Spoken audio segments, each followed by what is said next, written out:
16માં secretary તરીકે rotary ક્લબે મારી પસંદગી કરી તે બદલ રોટરી પરિવારનો હું આભાર માનું છું. અને 16માં સેક્રેટરી તરીકે ડૉક્ટર પરેશભાઈ દરજી પ્રમુખ તરીકે વરણી થઈ છે, તો એમની સાથે રહી અને જે પણ આરોગ્યલક્ષી કાર્યક્રમો કે જે પ્રોગ્રામ કરવામાં આવશે તો તેમની સાથે ગભે ગભો મિલાવી અને એમની સાથે કામ કરીશ અને રાધનપુરની પ્રજાને સૌથી વધારેમાં વધારે આ હોલનો લાભ મળે તે બદલ એવું અમે કામ કરશું. આ ક્ષણે પત્રકાર મિત્રોનો પણ હું ખૂબ ખૂબ આભાર માનું છું. કાર્યક્રમો કરી શકીએ. આભાર.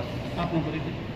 હું ડૉક્ટર પરેશ દરજી રાધનપુરમાં જનરલ પ્રેક્ટિસ કરું છું. છેલ્લા 30 વર્ષથી અહીંયા રાધનપુરમાં છું.